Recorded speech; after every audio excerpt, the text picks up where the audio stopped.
next month, it is Christmas.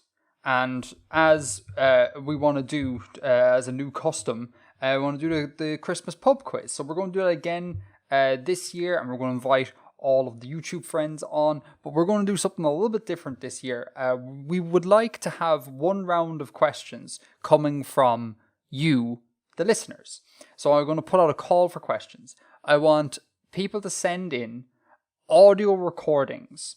Doesn't matter about the quality, it's fine. Whatever audio, just your smartphone is cool. An audio recording of a question with the answer said afterwards. And importantly, leave a big delay in the recording between the question and the answer, so I don't hear it inadvertently when reviewing the question submissions. And then leave your name or moniker or internet moniker as well in the recording. We're going to take 3 of those. If we get 3 of those, we're going to take 3 of those. So there's kind of limited availability. So if you want to be featured on the show, send in a recording to the podcast email, and that will be in the show notes for everyone to check out. That makes sense? It does. So we'll have one round dedicated to listener questions. And the questions can be on anything. Like literally anything. They don't have to be festive questions. Last year, none of us had any festive questions. They can be whatever you want. A non-multiple choice. Sorry, that's important as well. Not multiple choice, because I don't like multiple choice questions. An open-ended question. Yeah. An open-ended question, exactly. So yeah, leave us your questions. It would be really cool if we can get a couple. So yeah, can't wait.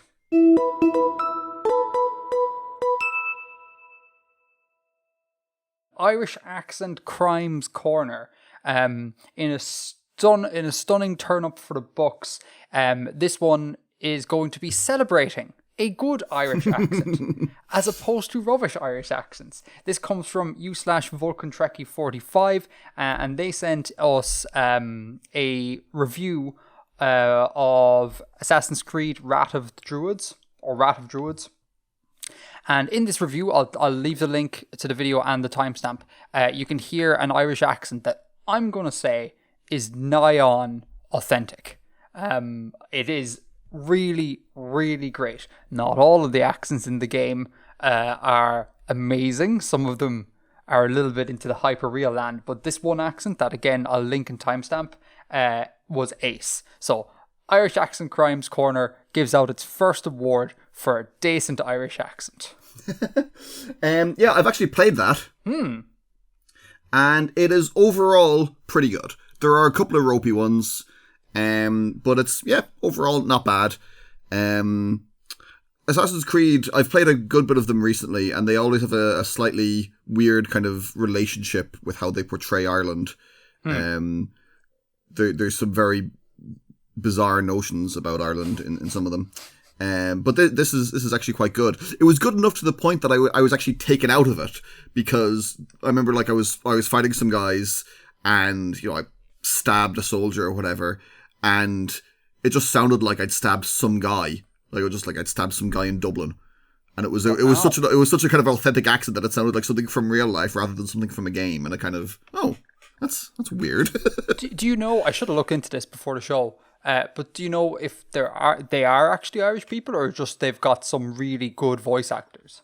I haven't looked into it. I strongly suspect a lot of the background voices are actual Irish actors. Wow, cool. And I think some of the characters are as well. I strongly approve of that move. Yeah.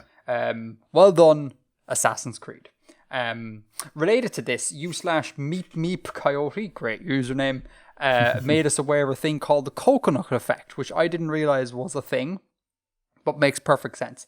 I complained the last show about how you could never really do proper Irish accents because the audience at large is so trained to accept the hyper-real accent that if you were to give them an Irish accent, they'd be like, that's weird and doesn't make any sense. And this is known as the coconut effect, and it comes from links in the show notes. It comes from the idea of simulating horses' hooves clopping on some sort of hard surface by clacking coconuts together. The problem there is that the audience became so trained to hear that noise that they would do it even if the horse was walking on like grass or sand or whatever. So it's a similar sort of effect, but for but for accents. So I thought that was pretty cool. Learned a new thing. Another great example of that, I assume it's going to be mentioned on that page, is the sound eagles make in films. Yeah. Yeah, that's not the sound of an eagle. Wow, what does an eagle sound like? Do your best eagle impression, Bill. I absolutely will not. I'm not sure what the eagle sound is, but as I recall, it's something like kind of sounds goofy, and the sound that we hear in films is actually a hawk, some kind of hawk. Wow. And which we've come to expect that as the sound of an eagle, so that's what gets put in. I was scrolling Reddit recently and I came across this post of, I'm going to say it's an elk. I'll try and find this and link it in the show notes, but I don't hold out much hope of finding it. But anyways, I think it was this elk and it was strolling by the road and someone was filming out of their car. And then the elk decides to make a noise. And what came out of the elk was, I'm going to say spaceship-esque. Like, awesome. It was like a sci-fi sound that came out of him. So I wonder, is it a thing where a good chunk of animals actually don't sound like we think they sound? Because animals make weird noises, like, and even like like cats, when we say meow and all that crack, like cats only do that for us. Like, that's not, cats don't go around meowing at each other. So I think we might have a very skewed idea of what sounds animals make. But anyhow. Coconut effect, yeah? Yes. Thank you, /meep meep coyote. And then the final quick little thing here is that, in the last episode, we're talking about tone, and we're talking about how tone could influence music and how it gels with music. /Gugu0202 left a Reddit thread. I'm just going to summarize it briefly, but I'm going to link to it and I encourage people to go read it. I think it's really cool. TLDR, in Cantonese at least, the tones, you have to do stuff to the tones when you start singing. So there's like mergers that go on, and then also the music needs to accommodate the tone as well. That is a super brief TLDR, and I'm missing a lot of details and complexities there. So again, just because I don't want to read out the whole post, it was a large post, go check it out if you're interested. I think it's really fun. And thank you, /Gugu0202. Good comment. Cool. Very, very clarifying. Very clarifying indeed. So, and then, God, like, it's Edgar talking so much again. Here we go. Bank of Artifexia. I'd like to do Bank of Artifexia now, Bill, if that's okay with you. I will allow it. Perfect, because we're going to do Obelisk Gate at the end, and that's usually where Bank of Artifexia goes. So we had 2 submissions.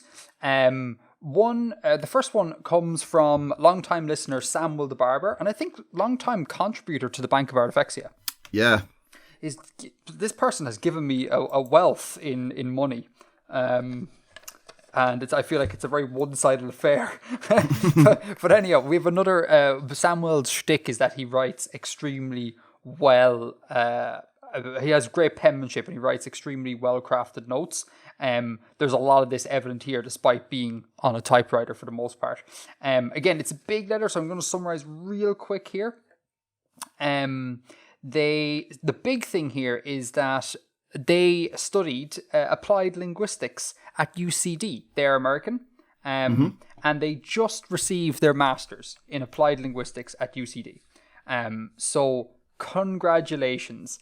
And it's just mad. It's just, Samuel mentions that like so much of like, being associated with Ireland and coming to Ireland was based upon, in small part, us talking about Ireland. And I just think that's nuts that we've actually had effects on people's lives that way. Oh dear. I know, I wouldn't trust I'm very uncomfortable with that. It's just, it's weird, isn't it? So anyway, so Samuel, so congratulations, Samuel. That is dope. Congratulations on your masters. Yeah. Well done. Congrats. That is absolutely dope. Fair play. And UCD is a great place. I've heard nothing but good things about UCD.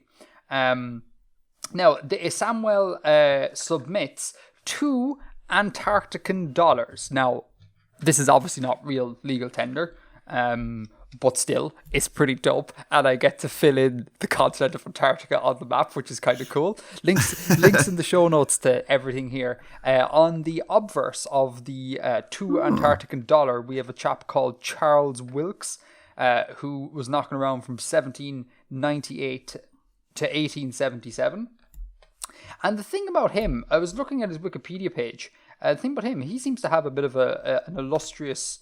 Well, no, not illustrious. I need a word like illustrious, but with negativity baked into it. Infamous? Infamous, maybe? Infamous career. Yeah, he's had 2 court-martials, one stemming from the massacre of almost 80 Fijians in Malolo in 1840. And he also removed 2 Confederate diplomats from a Royal Mail ship back in the day, which almost led to a war between the US and the UK. So he seems like a cantankerous git. So that's the 2. Oh, wait, go on. Removed who from a ship? 2 Confederate diplomats. Huh. No. Why would... Okay, so it was happened during the Civil War. Oh, okay. Yeah, so he was already at war with the Confederacy, but not... Okay, gotcha. Oh, so that's interesting. So that means the US was in the midst of a civil war, and then... Oh, I see. And then in removing the 2 Confederate diplomats from this Royal Mail ship, that may have triggered the UK to get involved. I think. That looks right. Yeah, because it was a royal ship, yeah. Yeah, that would make sense. So, yeah, a cantankerous git. And then on the reverse, we have a thing called Bertha's Tower, which is, I'm assuming, an outcropping of rock in Antarctica somewhere. I couldn't actually find any details on Bertha's Tower. I tried Googling it, and I got very, very little. But hey, $2 Antarctican dollars. Awesome. And then the other note is 100 Malagasy... I can't pronounce this. 100 Malagasy Ariari? Maybe, perhaps? I don't know. Let's check. And this is worth $0.025 US. And this is a cute little note bill. It's so small. It's just bigger than a credit card. It's nuts. It's really nice. On the obverse, we have a cathedral with a view of a town. I'm not going to pronounce his names. These names are massive. I got some butterflies, got a map of Madagascar and some birds in flight. And on the reverse, we have a Madagascar Malagasy poison frog, a Mantella baroni, apparently. And he looks dope. Oh, what a cute little dude. What a cute little... He's got really big eyes. He's got like Pokemon eyes. It's nice. And then we also have various other things. And we have a comet moth. I really enjoy the pastel vibes of this note. I think that's awesome. And that is a new addition. We did not have Madagascar, Bill. We did not have Madagascar. So it looks like it could be a sweet, especially on the frog side, the colours. Yeah, for sure. And it's kind of the trans flag colours as well. A little bit. Is the trans flag not like more purpley? No? I think it's more pink. Is it more pink? I think so. Colours are weird, man. Yeah. But yeah, no, it's really nice. I would class that as like a teal and orange sort of look, which is... It is kind of more orange, you're right. It is more orange than the one on the flag. It's very, cinema of 5 to 10 years ago in its colour cast. So the fun thing about this one is that, again, I was looking into it a little bit. Apparently, the Malagasy currency is one of only 2 non-decimal currencies currently in circulation. The other one being from Mauritania. The Mauritanian Ouguiya, I'm going to say. And it looks like it's base 5, I think. It is notionally subdivided into 5 whatever, and is one of only 2 non-decimal currencies currently in circulation. So that's pretty dope. Neat. I didn't know that. I thought we're all working on base 10 here. So that's really dope. And then finally for Samuel's bit is they ask some questions. I'll go through these real quick because they're easily answerable. Edgar, the musical Easter eggs in the transitions to the podcast. I mentioned ages ago that I baked musical Easter eggs into those transitions. Simon would like to know what those Easter eggs are. I would like to oblige, but I've actually forgotten. So I don't. I actually don't know what I did. I suspect what I did was I used the notes A and E an awful lot, like Artifexian, Edgar, possibly B in there for Bill. I suspect it was something of that flavour. So we can verify that for me if you want. Can we get a hint on new merch? I really do need to update the merch store. It's been ages. I might bring back the Betamax Crinkle Dash shirt because that was dope, and I actually kind of want to own one. Is there any chance we can get audio releases to Bill's early releases? So what we do usually is when Bill writes a thing, we put it on the subreddit like a day or so before we release the video. Could we release audio at that point? No, just because of the way our production cycle works. That wouldn't work out. Correct, Bill? Yes, I can't really see how that would work. Yeah, because Bill records the audio like live during this production. So we'd have to move things around, and that's I'm not sure. And if I was to do it differently, it would change the flow of production. So there would be a difference in audio, not like quality necessarily, as in whether it would be good or not, but just the audio would be different. It would have a different shape. So exactly. Yeah. But it's a nice idea. We'll maybe have a think about how we could do it, but I don't see an easy solution right now. But also, I really enjoy when you read it at me live, because it gives me a chance to kind of hear it for a second time. Do you know? Because I read it a little bit, I skim it like very very quickly at the start of recording, and then to have you narrate it at me, that often brings questions to me. So I like our workflow as is, you know. And then the last thing here is Edgar. As things open up a bit more, how is the plan for a triathlon going? I am sad to say I can no longer class myself a runner. I do not run anymore by virtue of life having given me more responsibilities than I entirely would like to have. So that is a dream that has been put on hold. No more running for Edgar, unfortunately.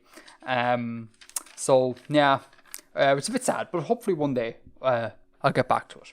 And that was Samuel's submission. Thank you so. Okay, go on. Before we go on, okay, so I'm not really clear on what the Antarctic dollar actually is, though. I suspect so. I'm not clear either, because again, I tried. Like, is it just a way to commemorate attempted genociders, or?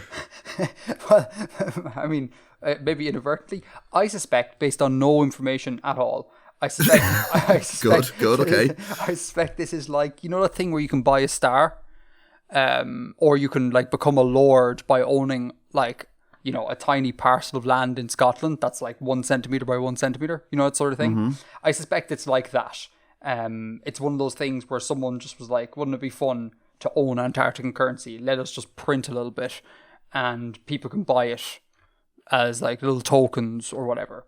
You know, you can give to your Antarcticophile friend for their birthdays. I something novelty like that, because it's not in any way legal tender, because like I'm looking at it and it's got none of the like holograms, none of the security marks, nothing. It's just a bit of like, it's a bit of polymer with nice pictures on it.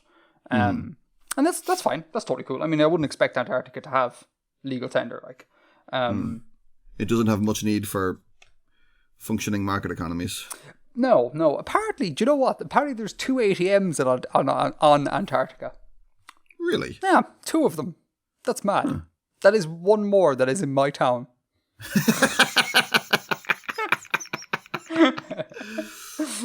So that is, thank you so much, Samuel, and again, congratulations on your masters. That is absolutely awesome. Now, our final submission from the Bank of Artifexia. I never did the ASMR with Samuel's thing, so I'm going to do it with Snizzle wrote in. So this is ASMR, Snizzle ASMR.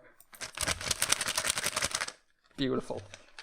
Okay, so Snizzle submitted some Israeli shekels. Now, we've already got Israeli shekels in the Bank of Artifexia, so I'm actually going to skip all of that, the reviewing of the Israeli shekels, and I'm going to focus on a question that Schnizzle asks.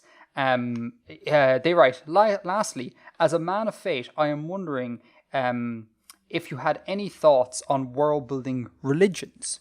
I think that's a really interesting question. Bill, have you got any thoughts? Yeah, it's something I've played around with a bit, and coming from it probably from the opposite perspective because I'm not religious, but I like the idea of like I think it's interesting to me as someone who's non-religious to treat them as like factually true in a world building context and explore the ramifications of what that would be. Which is something that has it hasn't really come up on anything I've presented on the podcast much, but just that kind of idea that it is real, and then how different cultures practice their religion is different interpretations of the same truth, just changed by their culture or by their understandings of it. So it's like there is a truth. And then it's the reason that religions are different is because they are understood differently, or they're misinterpreted or distorted by different people. I think that's quite a fertile place to start. Yeah, for sure. My experience with religious world building, it's like culture building isn't really my forte. I'm much more into my geofiction. But I often find myself stumbling into it when conlanging. So to give an example, I do this Patreon only live stream for the main channel.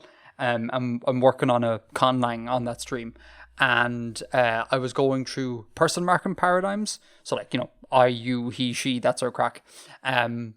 And I wanted to bake in a lot of formality and stuff with this stuff in the system. And then the question of like, well, how could you show deference to dead people came up, and then that got me thinking about like afterlife sort of stuff. Did a bit of research on that, and then what ended up happening was I ended up stealing a bunch of stuff from cultures around the world, and I ended up with a system where a dead person loses their name in order to sever their links to the mortal world such that they can enter heaven, or whatever heaven is in this culture, quickly and efficiently. So the more you tie them to earth by naming them, the longer they're kind of waiting like a purgatory type jazz. So they get like a dummy name, like a nickname. Like instead of like if you Bill were to die tomorrow, I wouldn't call you Bill. I'd be like the one who laughed, or something like that. And that would mean that I wouldn't be tying you Bill Hyena. Bill Hyena McGrath. And that's the thing that I think some Pacific Island cultures do. Like it's not a novel thing on my end. And then I got thinking about like the whole thing about like how dying and being born are kind of very similar sort of vibes. They're like the mirror image of one of each other.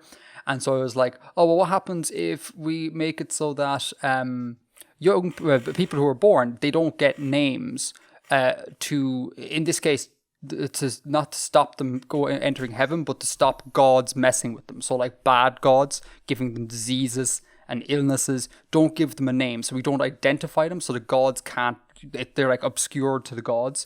And then from that, a whole like cornucopia stuff opened up about like how a child gets a name and when they get a name and when can it be done such to dodge the gods. And then there's this kind of weird mythos around like child killing gods and these gods that won't let you into heaven because you have a name. And this whole thing came up, and without me wanting to build a religion or a mythos at all, like it just kind of happened. And that happens a lot to me where I'm like, oh, I'd like to justify this thing in a language, and then I go, okay, time to start working on a religion. But I never purposely sit down to be like, I'm going to make a religion. It just kind of falls out of stuff. Yeah. If that makes sense. Yeah, I mean, and that's possibly a good organic way to do it, because it isn't a monolithic thing that exists unrelated to other aspects of culture. Exactly. It is tied in with other aspects of culture, and they reinforce each other in both directions.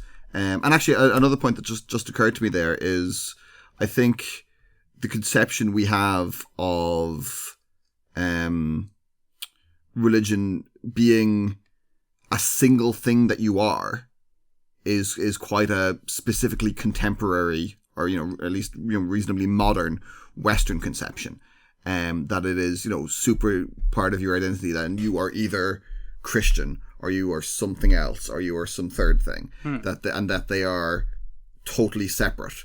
That's quite a Western modernist conception of things, whereas I think in other parts of the world and in other parts of history, the definitions could be a bit more fluid.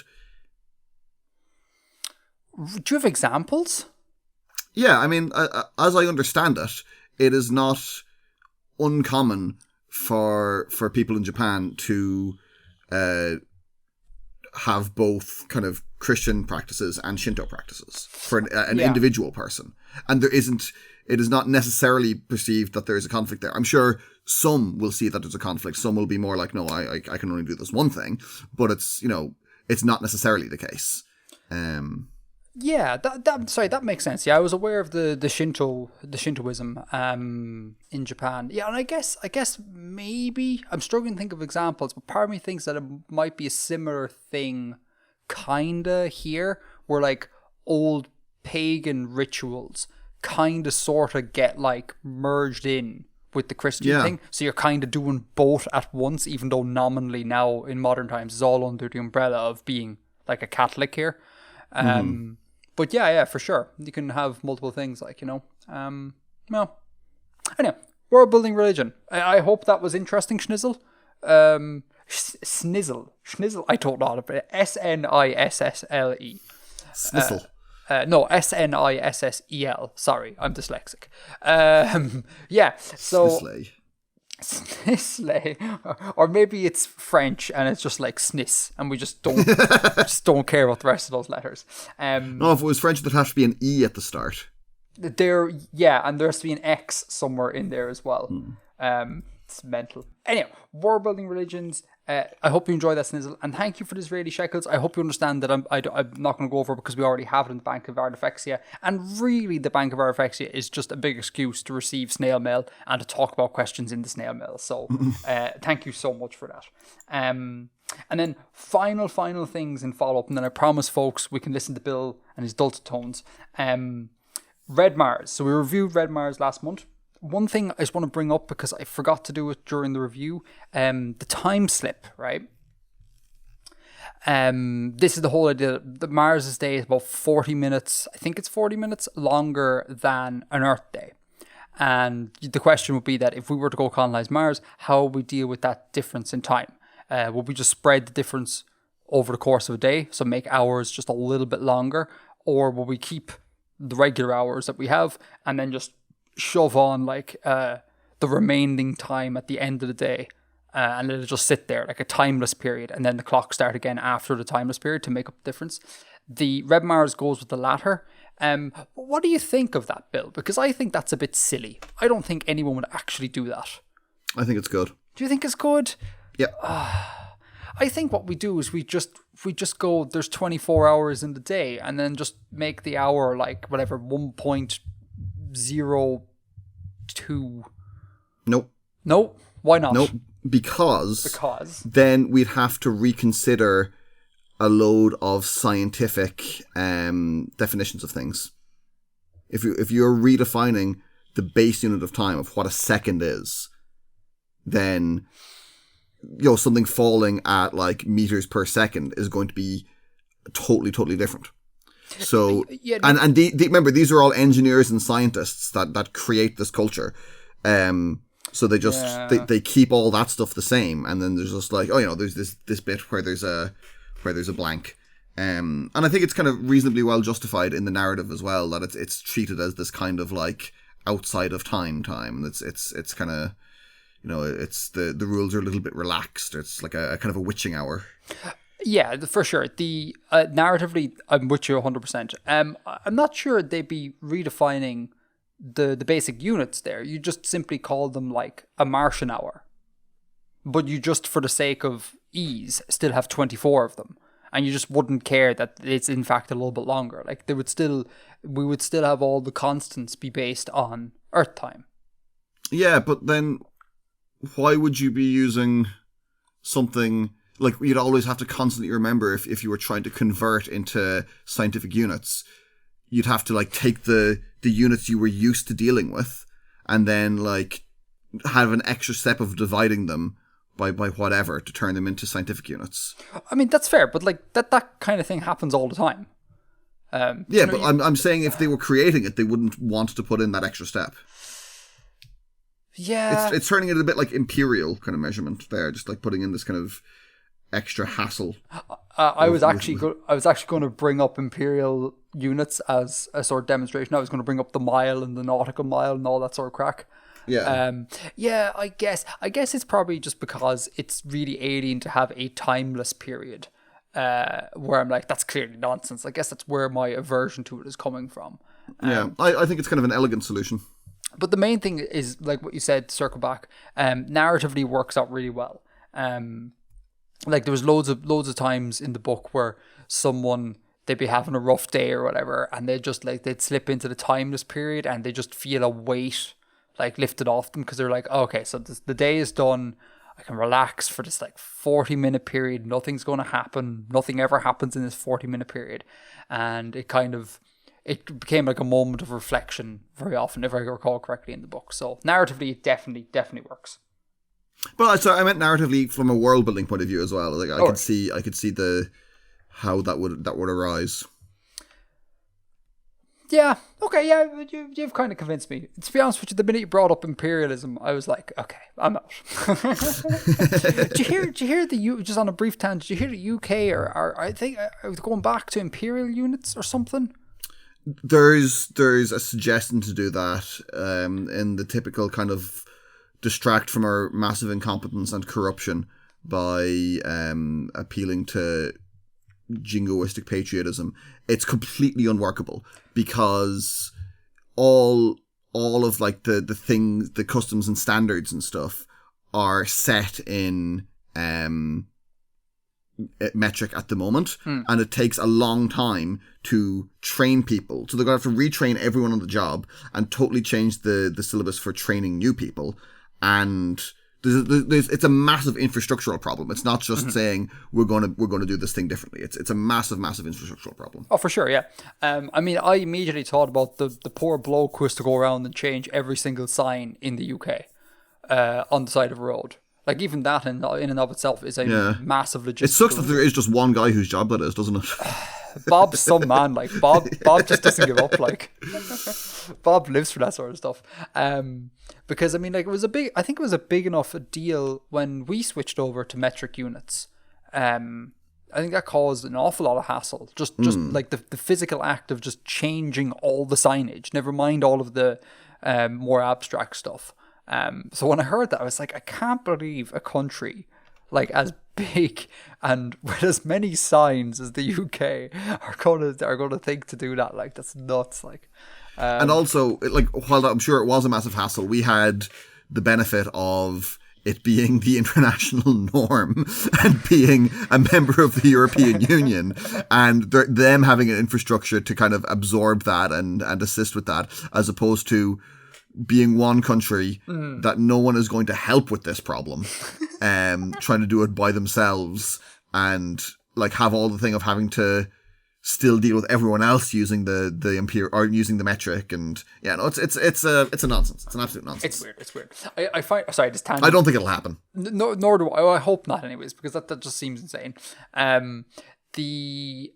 was I going to say?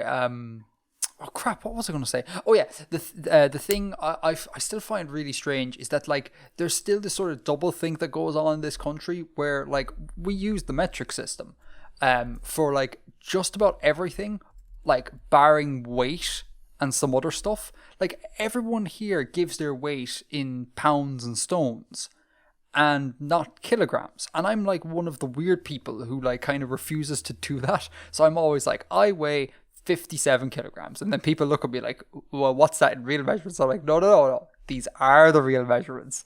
It's really strange that, like, there's just this holdover, because everyone talks in kilometers and kilometers per hour, but no one talks in kilograms. It's weird. I think of distance more readily in miles than in kilometers. And I think of height. I don't think of height in metric terms. I think of height in feet. Height is another one. I do think of height. Again, I force myself to do this because it's like, this makes no sense. that like we switched to metric system like years and years and years ago, but we still do this in Imperial, like, you know.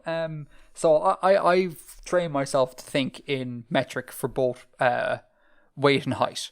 I'm 175 centimeters. I am 50, 56, 57, 58 kilos, depending on whether or not I've eaten. But thinking in miles, that's weird, man. That is very weird. See, because I know where I know like roughly a mile from my house is, but because I remember I went for a drive with my dad one day, and I was going to see how far do we have to go before it's a mile, and that's when it was still miles, and I've never done that with kilometers. I guess because of my running past. Yeah, you know, yeah, that makes more sense. When you do a lot of 5Ks, you begin to think in terms of 5Ks. Yeah. And also with my house, this is currently into a really boring digression. I'll stop in a second. Where I currently live, it's really fun. The exact kilometer mark is from my front door is delineated by a set of speed signs. So like literally 1,000 meters from my front door, there are 2 signs that say 60 kilometers per hour. And so it's a very easy sort of visual aid that you're like, oh, it's from here to the signs, exact kilometer. Anyhow, sorry, that may even be cut. That was so dull. So Red Mars time slip. The other thing that u/Rick9 brought up in the subreddit was that they found the biggest issue for them with Red Mars was the age serum. And how they felt it would use as kind of like a hand-wavy sort of thing so that the author didn't have to invent new characters. Because the whole thing is about terraforming Mars. And terraforming is a process that takes hundreds, maybe thousands of years. And because of that, all these characters would die off all the time. And we'd have to have new ones come in the whole time to take us through the story. And they found that the age serum, one of the problems they had with the age serum is that it was this sort of hand-wavy sort of thing. I'd be interested to get your thoughts on that, Bill. What do you think? Did you find the age serum to be a bit of a gimmick or a bit of a hand wave? What do you think? No, never struck me that way. And I think it provides a lot of the pressure for how things develop on Earth within the story. Yeah, that is the exact thing I was going to say, because I was thinking when Rick9 wrote this comment, I was thinking about the Sanderson's law about like magic shouldn't be used to solve problems, should be used to create problems. Now there's an argument here that Robinson is solving a problem. The idea of characters, our lives don't span one terraforming. We do not live for one terraforming event. So you could argue that that's solving that problem, but like you say, it's also creating a huge sort of class divide and creating conflict and interesting narrative going on between like Earth and Mars, and like Earth are the have-nots because they don't have this age serum, and Mars are the haves because they do. And that's interesting because like Earth is like, it has all the infrastructure that like, you know, Earth has, but Mars is quite barren, at least now, so it kind of places the sort of the valuable thing is on the barren, undeveloped place, as opposed to like the hyper-developed place, and it sets up an interesting sort of conflict. So for me, that's why when I was reading it, it didn't stick out to me at all. And I pointed out to Rick9 in the Reddit, and I think it's dare I say, a fairly decent comment. If Robinson had to continuously come up with new characters, he'd run the risk of kind of character bloat, like kind of happens in Game of Thrones, where it's just really hard to keep track of all the named characters. And you're like, okay, so who is this person? And they're related to this person, how and what happened, and who's dead and who's not dead. That can be quite hard to follow. And again, if we're going to span one terraforming event, you'd imagine it's going to be, you know, several generations. So like a ton of, you have to come up with a ton of characters. Now, Rick9 did say that kind of happens anyways in the later books. I didn't read them, It very much does, yeah. But I'd imagine that problem will be compounded even further if we have no age serum here, and it would be a problem that I think might alienate a reader. Because there's a whole host of people who they do not read fantasy novels at all because they just can't get into all of these named characters. They just find it way too much. And I think Red Mars would fall in that category of being way too much for a non sci-fi nerd. But that being said, I take Rick Nine's point. It's definitely magic that solves a problem there. But I think there's benefits to it as well. Mm-hmm. Yeah. Sure. And with that, I am done talking. No more Edgar. It's finito. Right, shall we go into main topic and we'll hear some warbling? Let's.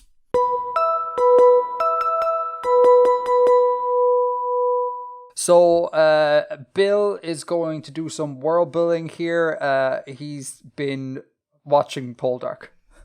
I actually haven't. It's very Poldarkian, man. There is something Poldarkian about it, all right. I accept that. Something. Someone stole the script of the season 6 of Poldark right here.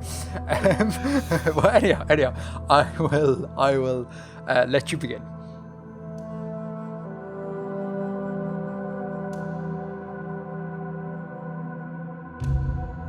Jens here. Please deliver to your client my extreme dissatisfaction with the outcome of our recent business. The mine in Outer Anches has proven to be a nightmare and a parasite to our coffers. I was assured a worthy investment and guaranteed healthy returns. On this front, the mine has not delivered, and his words have been untrue. It is now a full year since we took ownership of this folly.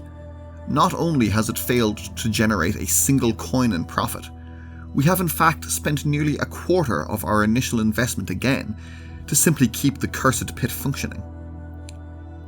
Is this manner how you treat all those with whom you deal? Let me enumerate the difficulties we have had with this business, and you may judge for yourself whether your client has been entirely scrupulous. Firstly, we were told that the mine had recently been outfitted with the latest equipment. It was specifically assured that a new pump had been installed, alongside heavy-duty drills and hammers. These indeed had been installed the previous season. However, they were leased from a Tamari supplier, not purchased.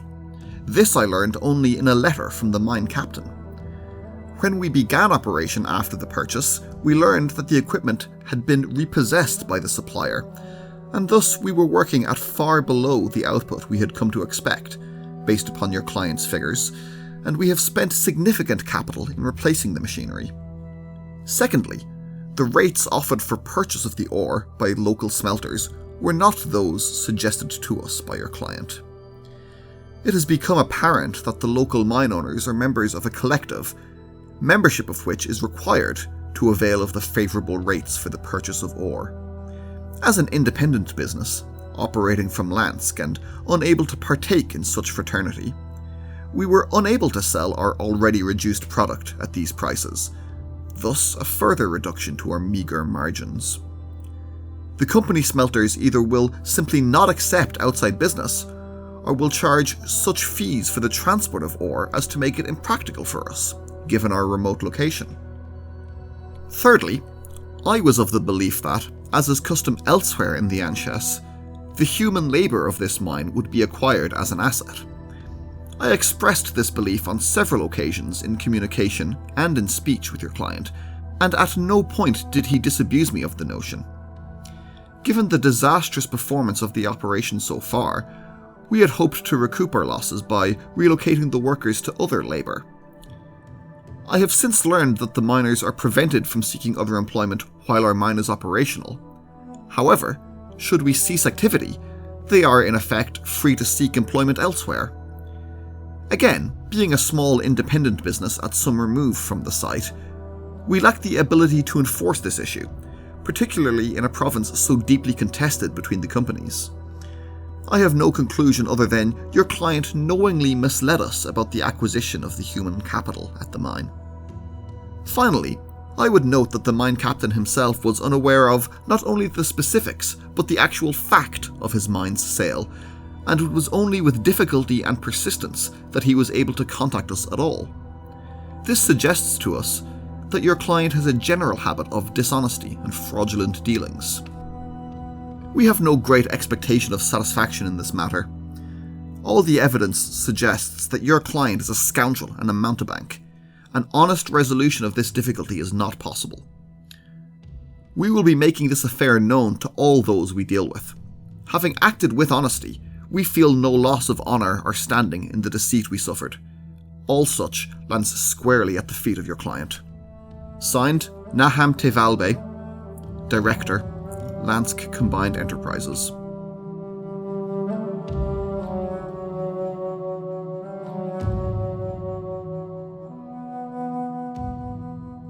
Cool. Again, very, very Poldarkian. Yes. Super Poldarkian. It occurred to me as I was writing it, and as I was writing it, I was kind of drawing on things from what I remember to flesh it out. Do you want to give us the summary? So Naham, the author of this letter, is the director of a small business in Lansk. It's actually formed kind of from some aristocrats combining their business interests. So it's not a company on the scale of the Tamar company. It's much, much smaller. And so he's the director of this, and he bought a mine abroad in the Outer Anches, and was sort of swindled in the purchase of this mine. Sort of. And this is his letter of complaint. And so he is writing this letter not to the person who swindled them, but to their employer. What's that dynamic about? More like not to their employer. It's more like to his lawyer. To his lawyer. Oh, sorry. Yeah, that would make sense. Yeah. And then his business agent. And what is why did this swindling occur? Was your man just like, that's what his shtick is? Like he scams people out of a bunch of money, or is there some greater thing here? That remains to be seen. As in, I need to pick that out of the narrative, or there will be further writing? As in, Bill needs to decide.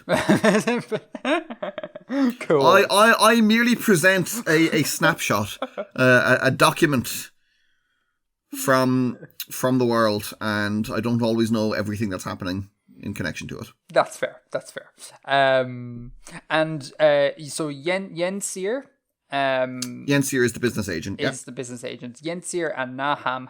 We have not met those before. New names. No, these are all new characters. These are all totally new characters. Cool. Yeah, my overarching point about this is that I think this is really funny. Like the bit down, like I genuinely had to stop myself from laughing to ruin the recording, because the bit you wrote at the end where you're like, finally, I would note that the mine captain himself was unaware not only of the specifics, but the actual fact of the mine sale. That's just really well written. It's really funny. Because can you imagine being like some bloke who's like, I don't know, some bloke working in Mackie D's, right? And all around him, everything changes to be like Burger King paraphernalia. And he's just standing there completely unaware that there's been a change of ownership. Well, no, it's more like he turned up one day and everything was different and no one told him it was happening. It's just and he's the mine captain. He's like the dude you'd want to tell, like the one person you'd want to tell. I think that's so good. That line, but the actual fact of the mine sale. Oh God, Bill, that's actually hilarious. Okay, but aside from that, the points, a few quick points. Most of which aren't actually related to the actual piece, but just things that popped up while you're reading. You say here in the first paragraph, not only has it failed to generate a single coin in profit, etc. Just the word coin there got me thinking about, I want to put in a request for future writings on the monetary system of these people. Sure. I would love to see something like that. Or maybe, I don't know, maybe there's something like there's a change of coinage to commemorate some character, and we could learn about this new character, famous person, and the printing of coins and like how they work and things like that. Yeah, that would be extremely interesting. Let me make a note of that. A single coin in profit.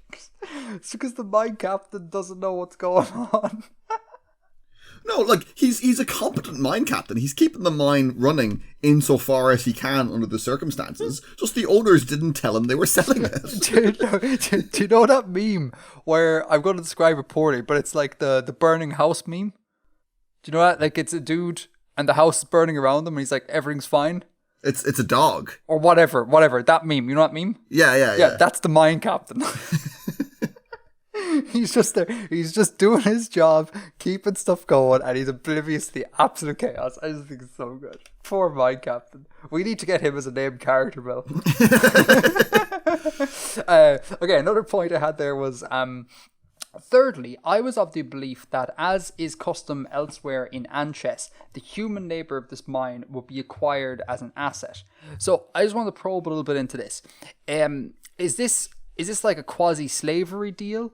Or is this you buy the mine, you own the employees, you can use those employees for what you want. They become your employees. Or is it like you literally own these humans? Because later on, you say stuff like human capital and things like that. So it implies, or at least it read to me as being slavery-esque.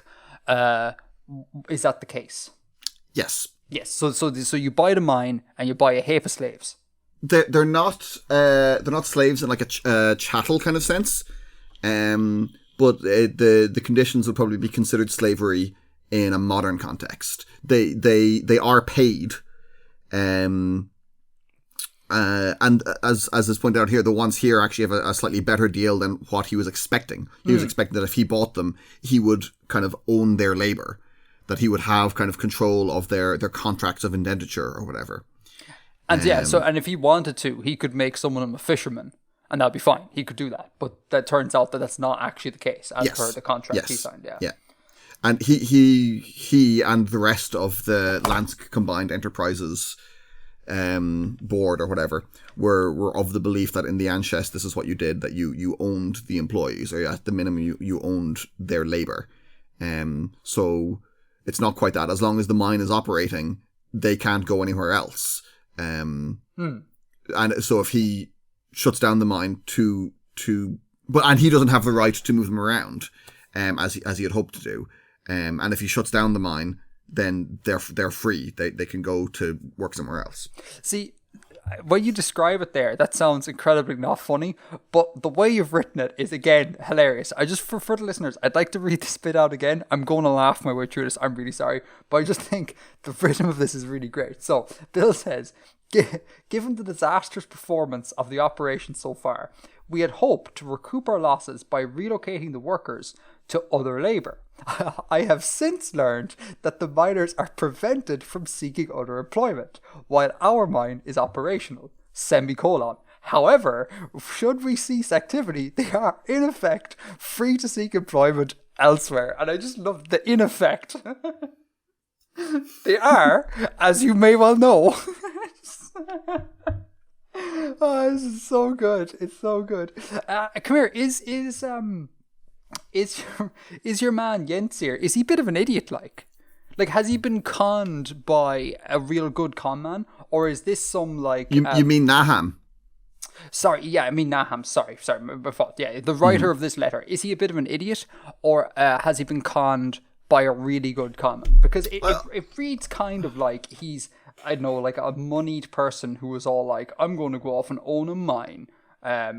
Like on Kitchen Nightmares, people are constantly being like, I'm going to own a restaurant just because I have money, and they're crap at it because they have no idea of how it works. It reads a little bit like that, where it's like, today I want to own a mine, and they've no confidence in it, and they just get screwed left, right, and centre. Probably not quite as harsh as you're describing, but you're something of that flavour. He he's the director of the thing for a reason, but he's naive when it comes to overseas, or well, it's not overseas, I guess, but to acquiring foreign businesses, and was misled by an unscrupulous license prospector. And there's no equipment in the mine, Bill. He shows up day one, and there's not a... He's never actually been there. Oh, he's never been. He's never actually been. No, it's he's entirely directed from Lansk. Wait, so hold on. So does our friend, the poor mine captain, show up for work on a Monday morning and suddenly there's no equipment anywhere? Yeah, I'm imagining that like he showed up and there were kind of not exactly bailiffs, but not exactly not bailiffs, from whoever leased, from whichever subset of the Tamari was leasing the equipment, came to reclaim it, and there was a bit of a standoff and a bit of confusion. Oh man. In Mine Captain we trust. The final point here I have is just a clarification of terms here. At the end, you say we have no great expectation of satisfaction in this matter. All the evidence suggests that your client is a scoundrel and a mountebank. Yeah. What's a mountebank? I've never heard that word before. Mountebank is like a con man. Really? I'm assuming that's quite archaic. Somewhat, I guess. When's the last time you called someone a mountebank in earnest? Me, personally? Yeah. I mean, I call my dog a mountebank quite often. Do you really? Yeah, but I insult her with a lot of obscure words. That is actually really cute. I call her scoundrel quite often. Yeah, I guess it's kind of maybe 1700s. I don't know. Yeah, that's mad. You're so anachronistic. But no, it's a word that's in use. You're so wonderfully anachronistic. Do you know that? It's just well, I'm writing for the setting. You are, but in all fairness, Bill, you are still wonderfully anachronistic. Like you listen to your hyperpop dressed in your like ye olde. I don't want to use bad adjectives here, but ye olde like men's formal wear. Do you know? Your smoking jacket. No one wears a smoking jacket anymore on a day-to-day basis. And there was that one picture you had. I don't wear it on a day-to-day basis. Bill, don't dispel this notion I have. Don't disabuse you of this notion. Exactly. And there's that one time you wore that like ruffled jacket that was like straight out of the 1700s, or ruffled shirt. You said I have no memory of that. I've never owned one of those. Oh. But you sent in a picture to the show, and you were in like a velvet smoking jacket with like a frilly shirt. I'm pretty sure I wasn't in a frilly shirt, Edgar. Oh, in my mind, I think it was a frilly shirt. I just love the notion of, again, there's hyperpop playing in the background, and you're wearing a smoking jacket and a frilly shirt and shouting the word mountebank at your dog. I think that's hilarious. Anyway, that was a great prose. That was actually a blast. That was I'm glad you enjoyed it. So much fun. I'm sorry I don't have any great discussions. Like usually we try and do some philosophical discussions, but like, you know, we had the privatized policing little discussion a while ago, and you know, the evils of capitalism, whatever. But this is just gas. This is just really, really fun. And I fully approve. 12 out of 12, 3 thumbs up. Well, thank you very much. Have you got anything final to add? So I wrote this like an hour ago. Wow. I wrote this under extreme duress, or under extreme pressure. I was really, really stuck. And this came to me. The genesis of it was in fact the third objection. The third objection, which is the human labour. Yeah. Not having the human labour be at your disposal. Yeah. And I wasn't exactly sure kind of what to do with it, and I couldn't remember what I'd said about slavery and the Obelisk before. And I'm still not entirely sure what I'd said before. But I thought this would be kind of a thing to explore. That, you know, this guy expecting that he has owned people now, and the letter of complaint is he's upset that he doesn't own some people. Woe is me. Yeah, right. That's where it came from, and I sat down to write it, and I was, I kind of started off a few different ways, and I kind of came up with a few different things for him to be annoyed about, and then I remembered, and this became the basis of not everything, but it certainly informed my structure here. The oldest known letter of complaint. Oh, okay.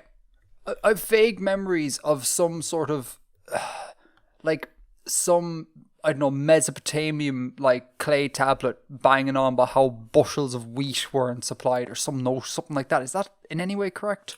You're largely there. So this is a bit of a meme. It's the complaint tablet to Ea Nasir. Nice. The complaint tablet. Which is a clay tablet that was sent to ancient Ur, the city of Ur, written in 1750 BC or thereabouts. And it's a complaint to a merchant named Ea Nasir from a customer named Nani. And it's about substandard copper and being rude to his servant. Nice. On the subject of complaint tablets, I write all of my complaints on tablets, Bill, I'll have you know.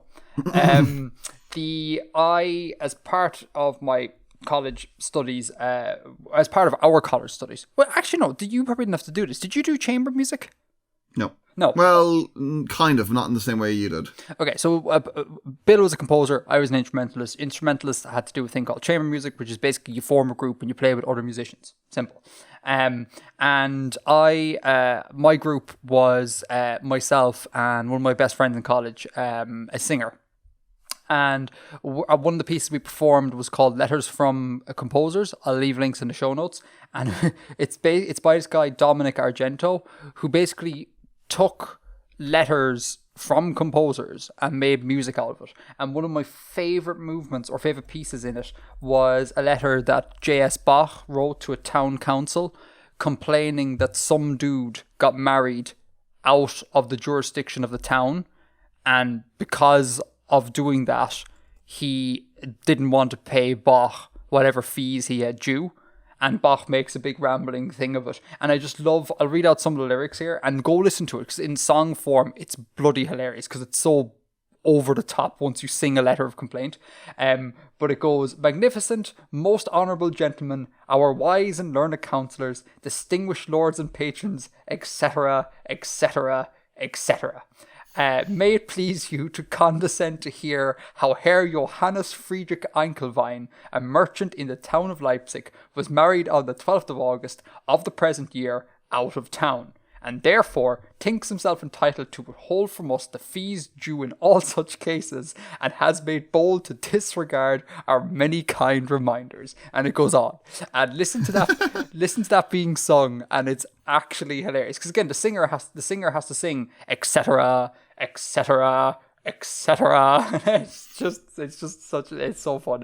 And I particularly enjoyed it because, like, you know, we'd all do our chamber music exams, like these group performances on largely the same day, and like before us there'd be some people coming in playing like real hoity-toity like I don't know, like a Brahms piano trio, something like serious music. And there's myself and my best mate, both of us may have had dreadlocks at the time, rock up on stage and then just sing about Bach's dispute with this guy, Herr Johannes Friedrich Einkelwein, and take it with all the seriousness that classical music deserves, but just with these words. It was gas. So yeah, that's my contribution to complaint tablet corner.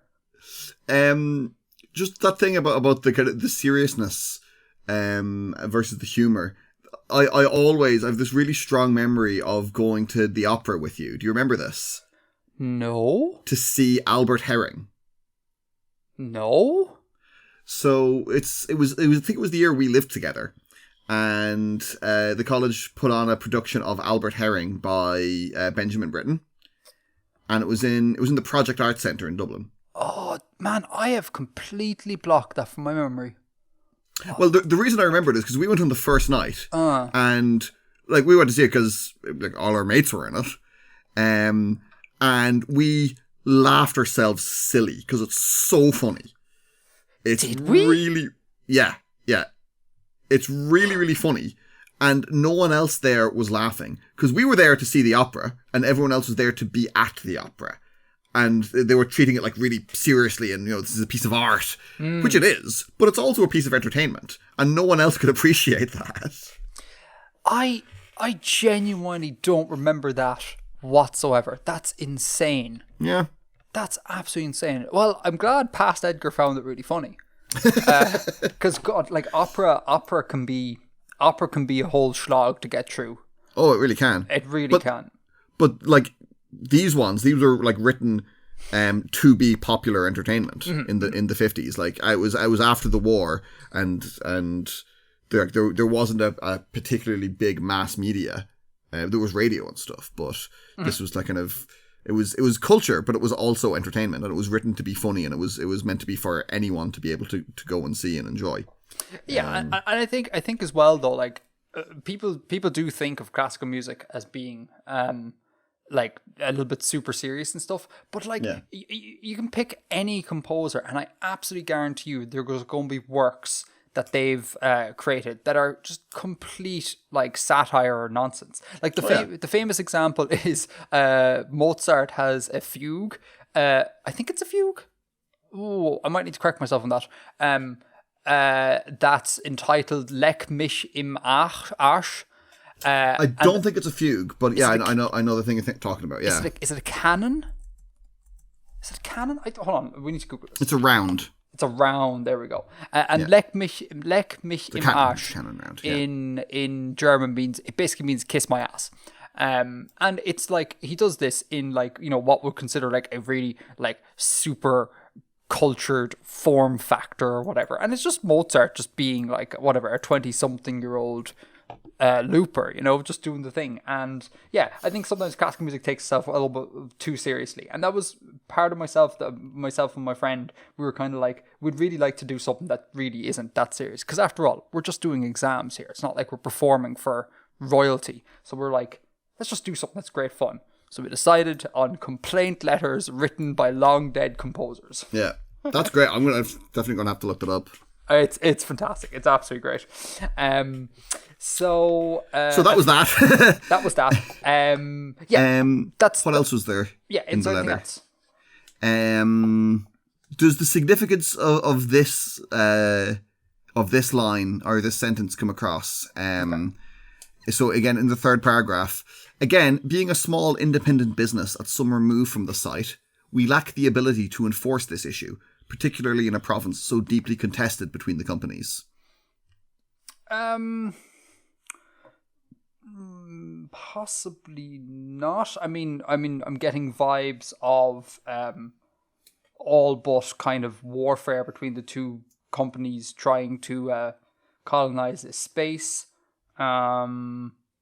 No, what's the significance? So, you're right that the various companies are kind of present here, and they're present in force, and they will use force, if necessary. But essentially, the letter writer is bemoaning the fact that he can't enslave the workers by force. They're too far away, and it wouldn't be possible, for kind of like directly like militaristic reasons. He couldn't bring a ship, an armed ship there, because he would probably get fired upon by the companies, and he doesn't have the authority, or he doesn't have the ability to assert authority in that setting. Could he not just hire someone from the companies? In theory, whether they would do that is not clear. Whether he would have the money to do that is not clear. Whether that would be a good business move for them isn't clear. Yeah, they might just treat it as being like small fries. It's like, who cares if a local mine somewhere is having procedural issues, if you will. Yeah. Like, they would probably be more interested in actually acquiring the mine themselves then. Yeah, come here, quick question. What is the mine mining? Bitcoin? NFTs. NFTs, exactly. I don't know. Okay. Copper. Okay. Let's say. But like no fantasy thing here, no fantasy element, just a regular real world metal. Yeah. Cool. All right, great work, sir. Yeah, I think that is everything. I enjoyed. We lolled. We talked about classical music. What more could you want? Onwards to Green Room.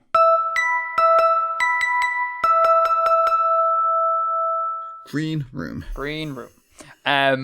So we are going to talk now about Obelisk Gate, which is a second book in the Broken Earth trilogy by N.K. Jemisin? I think it's Jemisin, yeah. Jemisin.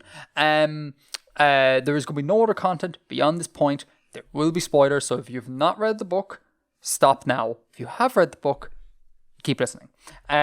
Also, next time we review a book, myself and Bill were thinking about reviewing Dune, which I'm assuming the first book is called Dune, correct?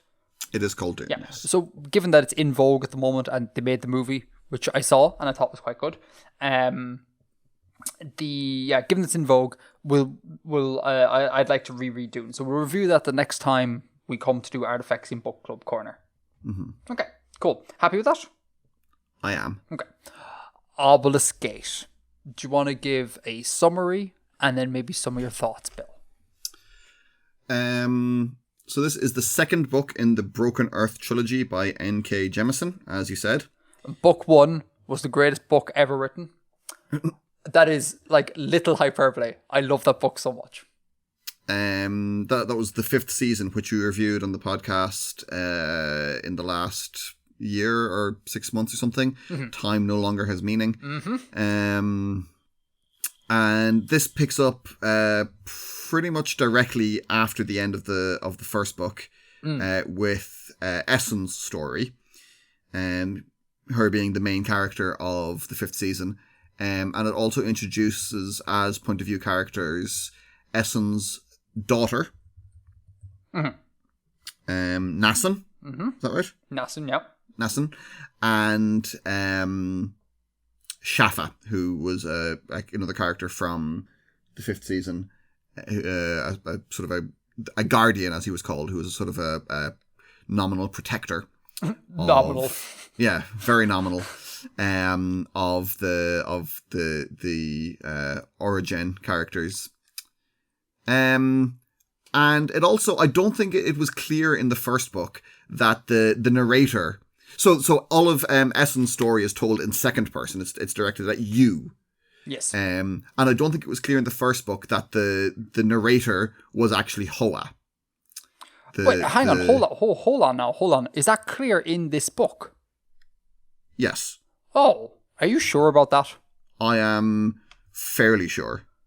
Oh, because I listened to some reviews of Obelisk Gate, and I recall at least one that was like, I think she's leading up to letting us know that Hoa is the narrator in the 3rd book. I mean, definitely in the interludes, it's Hoa. And I get the impression in the other second-person narrated ones that it's Hoa as well. Yeah, see, I'm fairly sure. See, I thought that, but like, I think, so I read this book 1.5 times, right? I didn't make it through the full second read before we record. And I picked up on that the second time around, but part of me thought that I only picked up on that because I was told that, hey, it might be Hoa. I didn't realize that that was made explicit. I mean, there's no point, there's no bit of dialogue that is, I am Hoa and I am talking to you, but all of the stuff around it, I think, is made it pretty clear to me that it was meant to be Hoa. Yeah, okay, fair enough, cool. That might have been, if that isn't in the book, that is quite a large spoiler for the whole series, I suppose. Well, we said there'd be spoilers. We did. Spoilers for this book and all books. Essun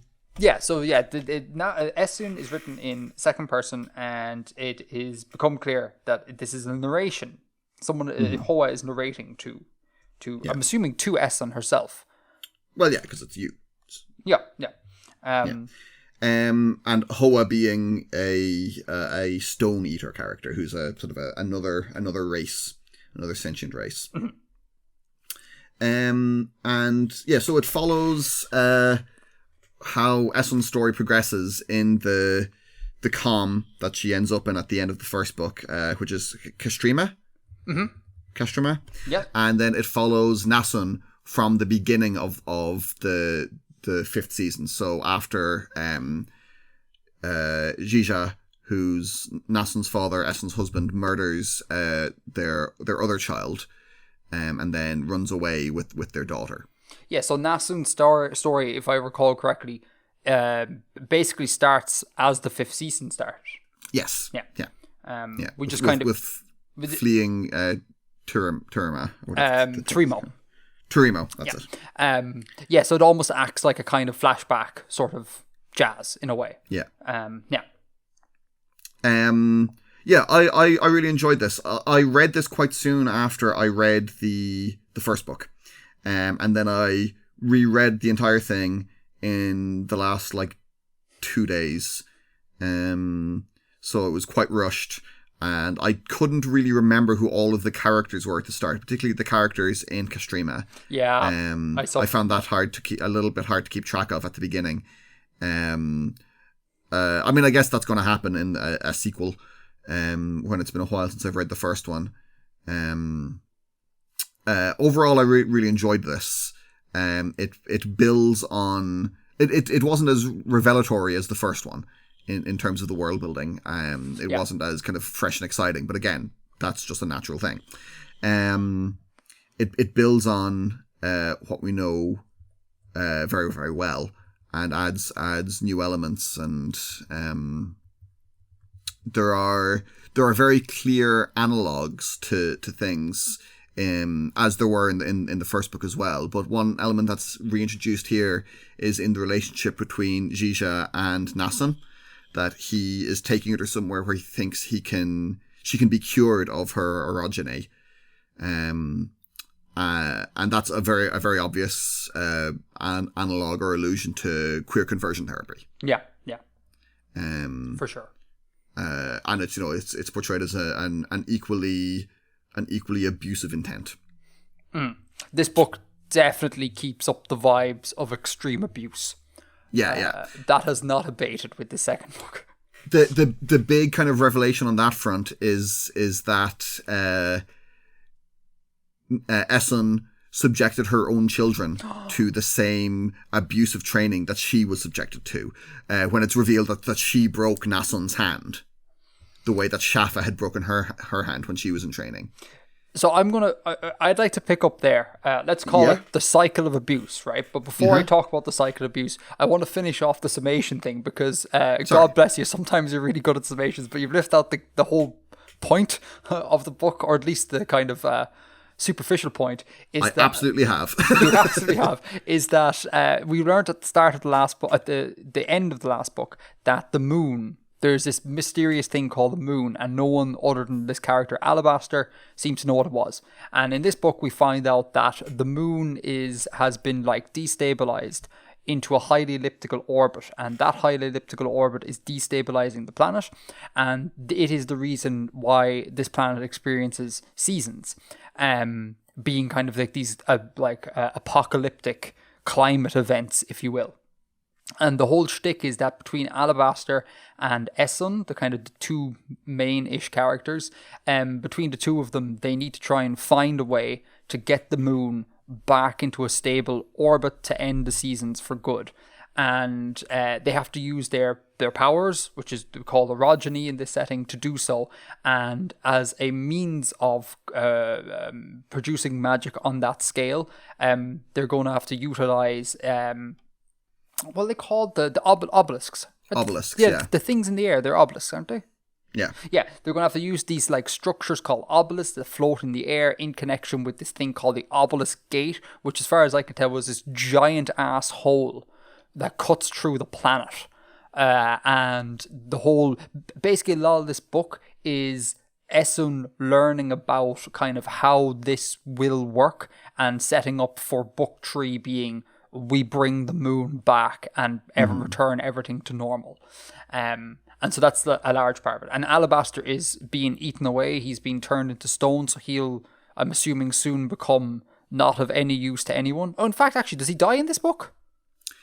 He dies, and then he returns as a stone eater. That's right. Okay. So he's kind of become a bit of a marginal-ish character. So it's going to be up to Essun now in this next book to make all the magic happen. So that's this kind of superficial point. But clearly the actual... Meanwhile, there's a rival faction. There's some kind of something very complicated happening in the background, which isn't really fully explained, because we only see it from certain characters' points of view. There is a multi-sided conflict, but we know that one side of it, which is where Essun's daughter ends up, wants to, in fact, destroy the planet by bringing the moon in collision. Or it's very, very strongly suggested that that's what they want. Yeah. There's the people who want to end it. the people who, there's Stone Eaters who want to coexist with humans like the right way or whatever. And then I think isn't there also another faction of Stone Eaters who just want to get rid of these bloody pesky humans altogether? So there's a whole bunch of like different people and groups trying to exert their dominance over this world, basically. Yeah, but again, that's the superficial sort of thing. What I think this book very clearly is actually about, is the story of cycles of abuse. As Bill alluded to there, we find out that like Essun, the main character, she was abused by this guy Shafa, who was a guardian. And we find out in this book that also like institutionally abused by the entire structure that in which she was trained. Oh yeah, and then by society at large, because she has magic powers, so she's just abused by everyone all the time, basically, or runs the risk of being abused by everyone all the time. And then in the previous book, it was a case of like, you know, we were told about like how horrible it is for Essun to undergo all of this, and in this book we find out that Essun effectively did the same abuse to her daughter. And I think this book is about cycles of abuse and how, like, you know, one person gets abused by someone else, and then they will pass that on to the next generation, and the cycle continues. And the same thing with, like, you know, drug addiction and things like that. You often see these abuse structures go in cycles, and this book, I think, basically is probing at what cycles of abuse look like and how they manifest and why they happen.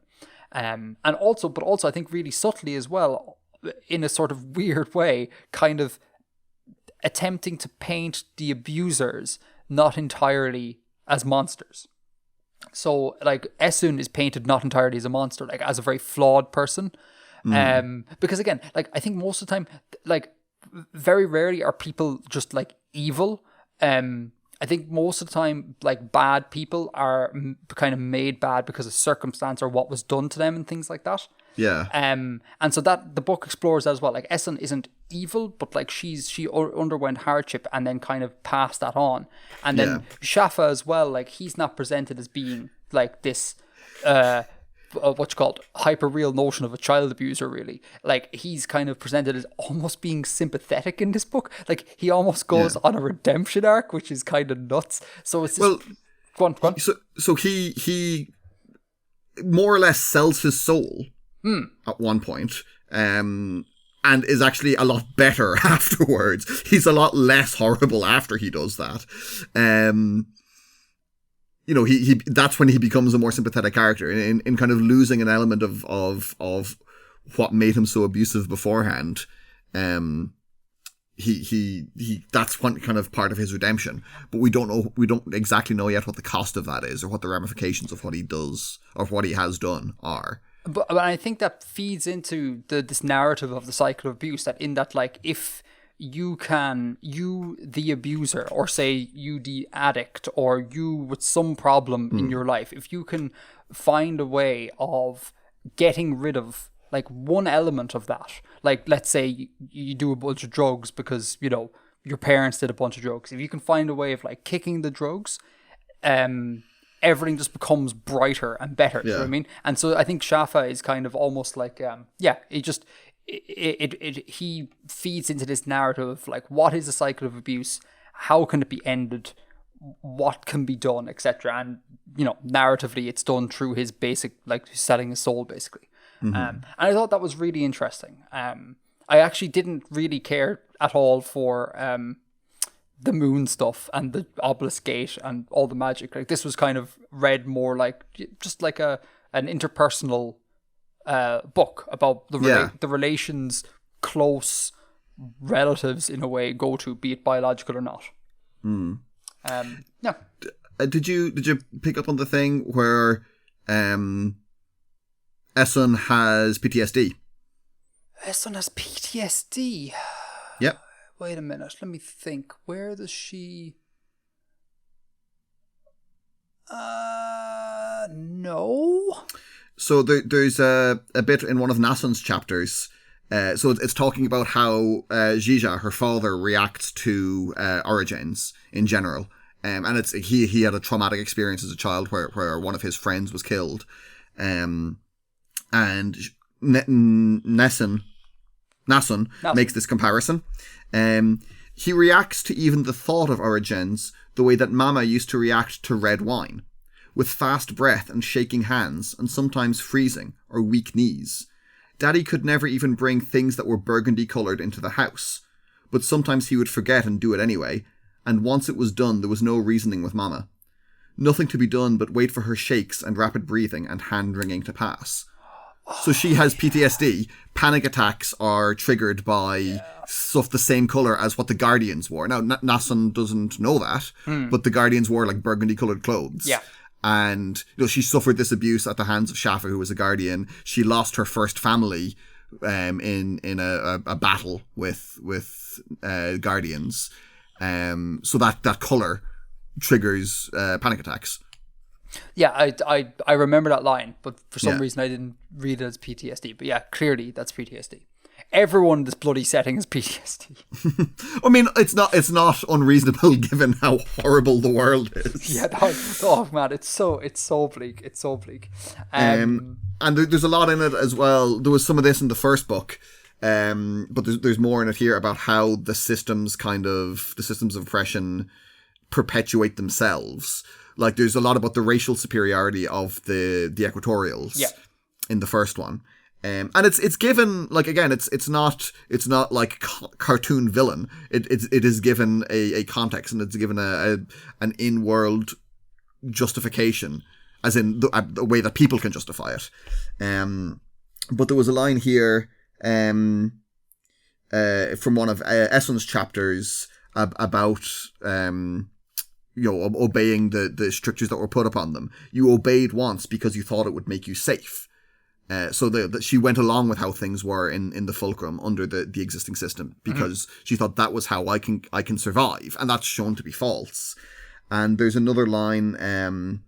Sorry, let me find it here. I have highlighted a bunch of things. Alabaster says to her about the magic. When they discover that there is this other power kind of parallel to orogeny. The civilization that made the obelisks had a word for this. I think there's a reason we don't. No one for countless generations has wanted Origens to understand what we do.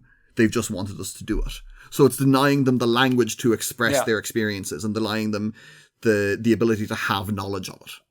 Yeah, for sure. And that's just another example of like a system to perpetuate the oppression by denying them kind of full personhood or the kind of autonomy in their experience. Yeah, for sure. And it continues perfectly those themes from the first book. Because that was a lot of stuff like that was in the first book as well. God, I don't know why I like such a grim book.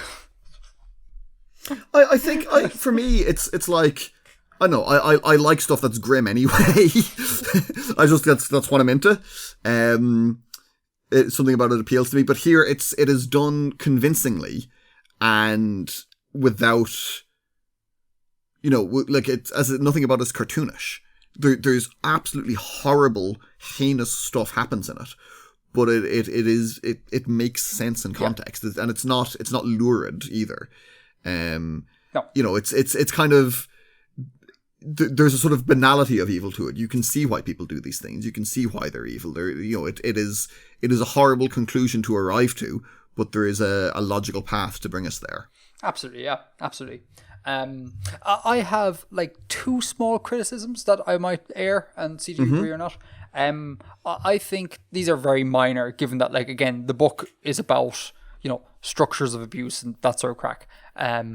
But still, I find the naming of Essun and Nasun to be just like almost purposefully opaque, and I constantly have to be like, wait, who is who? Wait, which? Because they're so similar.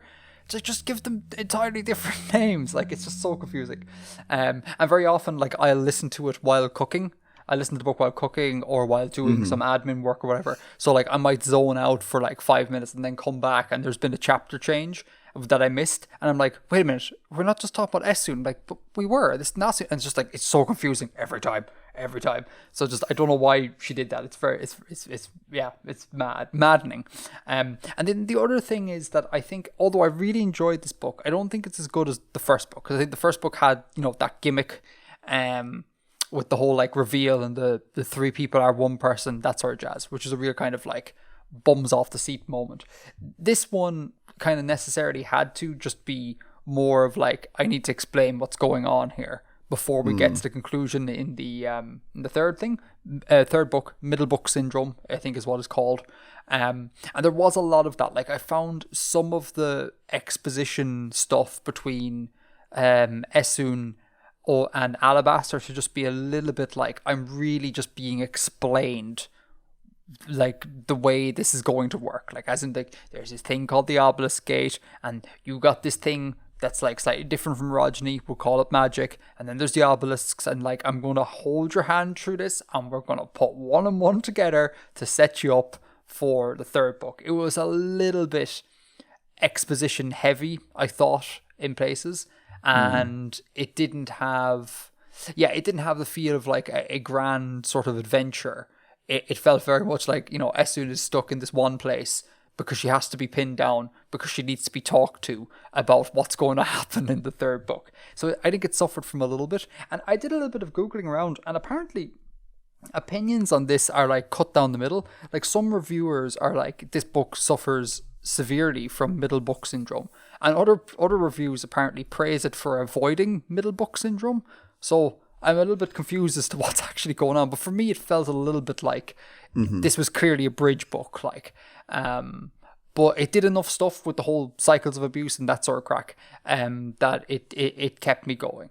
But the first book, I think, is clearly, you know, outstanding, and this one was never going to match it. Agree, disagree? I just think I'm someone who's not bothered by that kind of exposition, because it's a thing that people say quite often about stuff, and it's the thing we've talked about in things before, and it's never really bothered me in places where it's bothered you. Yeah. Do you remember your man Stevenson in what's that book? Snow Crash? Is it Snow Crash? Yeah. The Snow Crash, the book with the metaverse. Yeah. Yeah. I find it gas that Facebook went with that name. I thought that was a bit like, do you even understand what you're doing here? Like, it's just. I mean, I'm assuming it was deliberate, but it's classic tech pros missing the point of things. But sure, if it's deliberate, like, surely someone would make the connection that it's like you're borrowing this thing from like this dystopian novel. Like, the metaverse is not painted in a massively great light in said book. Like, they've really missed the point in that one. Again, that's like how many people. There's actually a fairly common meme for this of, you know, looking at cyberpunk and people being like, oh yeah, you know, cool technology, and missing that it's about, you know, exploitation under, you know, hyper-capitalism and, you know, the alienation of modernism, and missing all that stuff, and just like, oh, it's got cyborg ninjas, awesome. No, it's not meant to be aspired to. I find it a little bit worrying. Sorry, we're on a tangent here, but I find it a little bit worrying that the CEO of one of the world's biggest corporations buys into that, where they're like, oh yeah, metaverse, man. No, so bad. Cringe-tastic. It's almost like building a fascism-applying data theft device doesn't mean that you're smart or insightful about culture. Exact. That's very eloquently put, Bill. Almost. Anyhow, Obelisk Gate. Obelisk Gate. I have I have 3 more points here. 3 more points. Go for it. That I've taken down. I'm sure other things may arise. There's a celiac character in it. Oh, jeez, I missed that. There's a celiac character? Yeah. Wuda gets sick when he eats certain kinds of grain and is very small and frail because he doesn't get enough good food. And one of the kids at was it Moonfall? Found Moon. Found Moon. No. Yeah, one of the kids at Found Moon. One of the other origins in training there. Oh. I missed that seems like the plausible description of a celiac in a society that doesn't have a diagnosis for that. Which I just thought was kind of neat. So there was a description. Tonki gives a description of something she sees in a museum somewhere, One perfectly round yellow stone, about an inch in circumference. Someone had put it in a glass case, sealed and plastered with warnings not to touch. Apparently the thing had a reputation for punching holes in people. Do you reckon that's meant to be radioactive? I mean, maybe, but does radioactive material punch a hole in people? Like, I could see that could be a, third or fourth hand translation of it. Possibly, yeah. I mean, there's a mineral called carnotite, which is yellow, and is a uranium ore, or is it some kind of like processed? If it's a perfectly round little sphere, is it a pellet of nuclear fuel or something? Carnotite from Happy Jack Mine in Utah. Oh, the Happy Jack Mine. But I mean, possibly, maybe.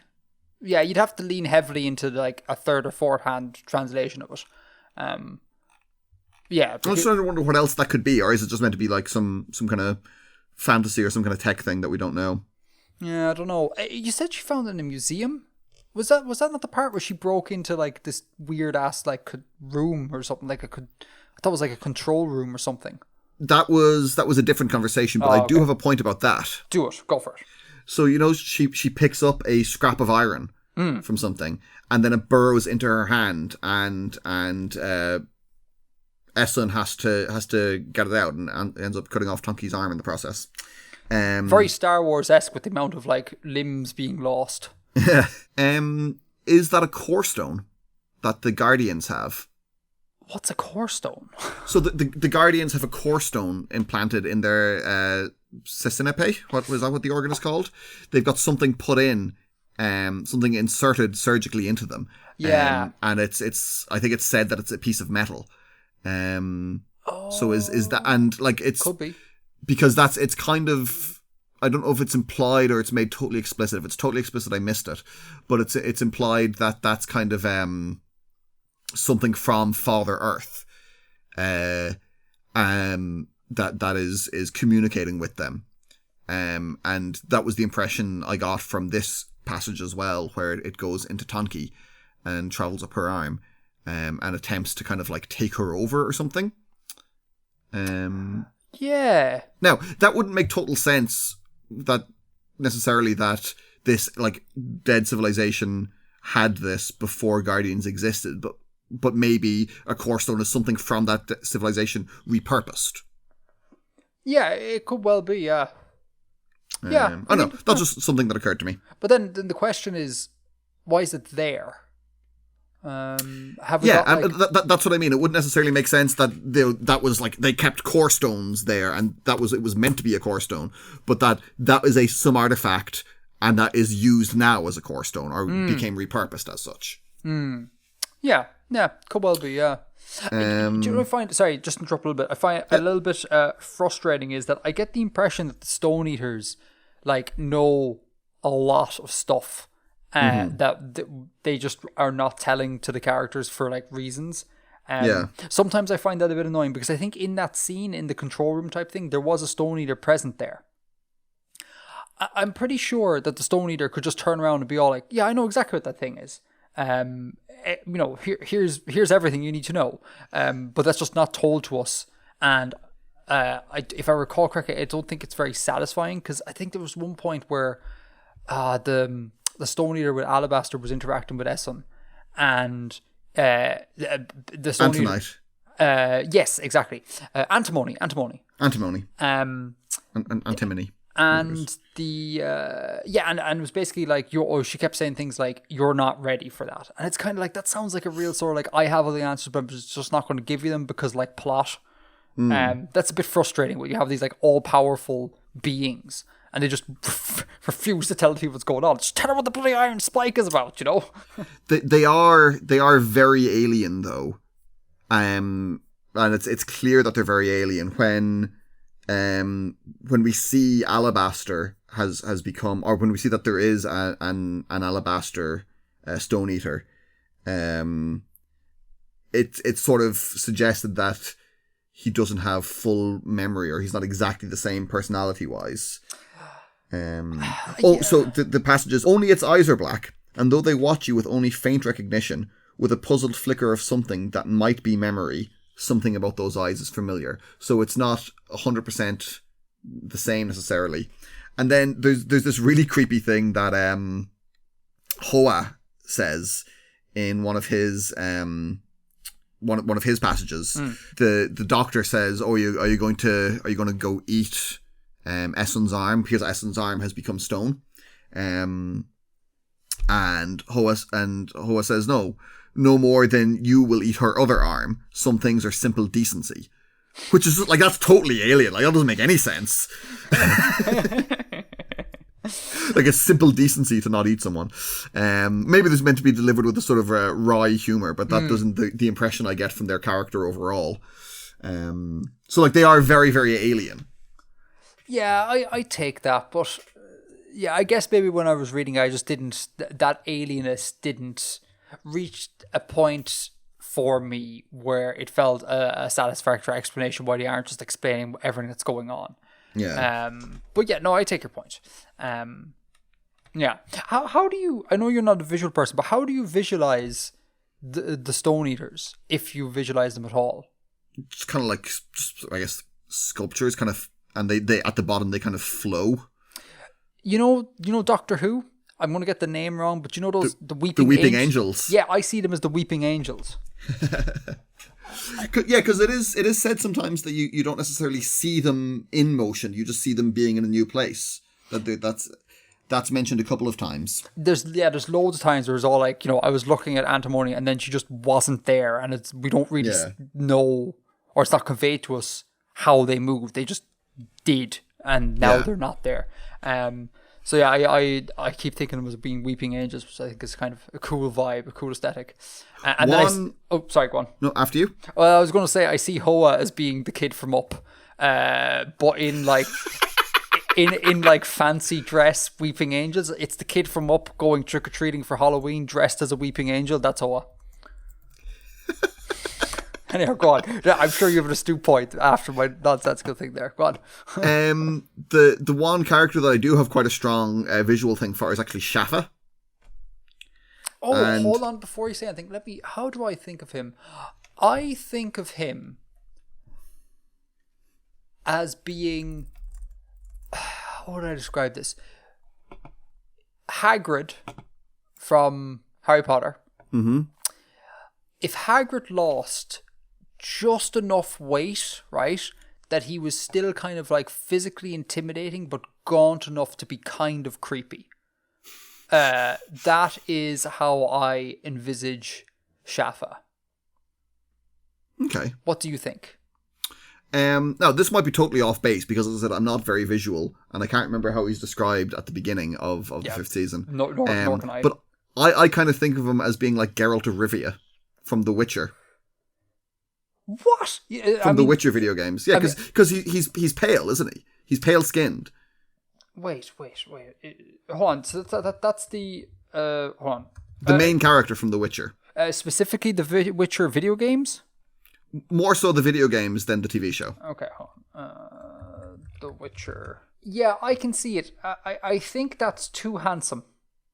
Okay. I think he's too much of a leading man there. I think Shafa's not a leading man. Yeah, that's probably fair.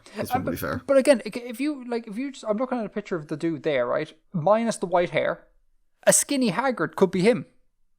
Okay. Kind of like big, bushy, long hair, beard, thin but still robust. I think we're not a million miles away. And I think of him as being really soft-spoken. Like extremely soft-spoken, like creepy soft-spoken. Yeah. Like a sort of like, a school counselor who kind of like never gets angry at you, but it's all like, now we won't be burning down the school ever again. Okay? Like a real sort of like, doesn't get angry, just quiet and like cutting, and borderline friendly, but not. Anyway, we're on a massive divergence. You said you had 2 or 3 points left. I think you got through 2 there. No, I got through all three. Oh, that was all three. Okay, cool. So overall, what did you think? God, this has been a haphazard review of this book. It has been a total mess. Total mess. Oops, clip. What overall? What did you think about the book? And how do your thoughts compare to the first book? Overall, I thought it was very good. It takes a different tack in being, I think, maybe a bit more interpersonal. Yes. In its misery. As you say, it's while it does keep up the kind of the structural oppression, it focuses much more on the cycles of individual abuse. Mm-hmm. It's not as revelatory, as I said, about the world in general. It's not kind of as mind-opening to how interesting this world is, because a lot of that gets done in the first book. Mm-hmm. But it adds some interesting elements. So I'd say probably overall, I'd say maybe not as good, but I still enjoyed a lot. I got a lot out of it. I am with you. I think it's not as good as the first book. The first book was, again, no hyperbole, one of the best things I've ever read. I thought it was insane. So there's no way this book was going to live up to it. But I think it does a stellar job. I think it expands on things really well. I could do with a little bit less kind of direct exposition, but again, that might just be me. And overall, I really enjoy the juxtaposition of the interpersonal stuff, which is very small, microscale sort of stuff, with the massive, like, non-personal space moon stuff. Like, there was a cool juxtaposition there. One is this giant thing that's going on, overarching everything, but we're actually going to focus on this, like, tiny interpersonal relationship between a very small set of characters. I think that was a fun juxtaposition going on. Mm-hmm. This book was good enough that it's got me very intrigued to finish off the series. I can't wait to see what happens in the third one. I think, given Jemison so far, I don't think it's going to be a straightforward sort of like the various competing factions face off against one another. Moon is restored. Everything's fine and rosy. I think it's going to probably be a little bit more complex than that. So I can't wait to see what she's got. Yeah, I think so. I think so. I don't see there being a neat happy ending. I do not see that. I mean, I wouldn't be put it past her to just have the whole thing be destroyed. Because I mean, narratively, that, I don't know, it's almost kind of fulfilling to me, because it's kind of like she presents this world that's so full of like systematic problems and, like, you know, abuse, and there's like racism, just like there's so much wrong with this bloody world. And there comes a point where if our society were as awful, you'd have to ask questions about, like, is it time to just like hit the reset on society here, like nuke the society and start again? So narratively it might make sense if she just goes, we nuke the planet, everyone's dead, that's it. Like, there's no recovering from letting this abuse and this racism and this xenophobia and everything just get so out of control. We just go again. I could totally see that being a thing, and being kind of satisfactory in a way that I think a lot of other times, if you just have everyone dies, an ending where everyone dies, is not that satisfactory. But I don't know what she's going to do. And again, I'm intrigued because of that. Same. Cool. Obelisk Gate review, messy review done? Question mark? Done. Thank you. So let's wrap it up. Thank you so much, listeners, for listening. Thank you for supporting the show. Thank you also for buying merch. If people are still buying merch, I don't think many people are. We'll update the store and let you know about that. Next time we talk will be the pub quiz, the Christmas pub quiz. Get your questions in. And the time we talk after that will be the next book review, which is going to be Dune. Sure thing. So get your hands on a copy of that in time for that podcast. Have a great one. Until next time, Edgar out.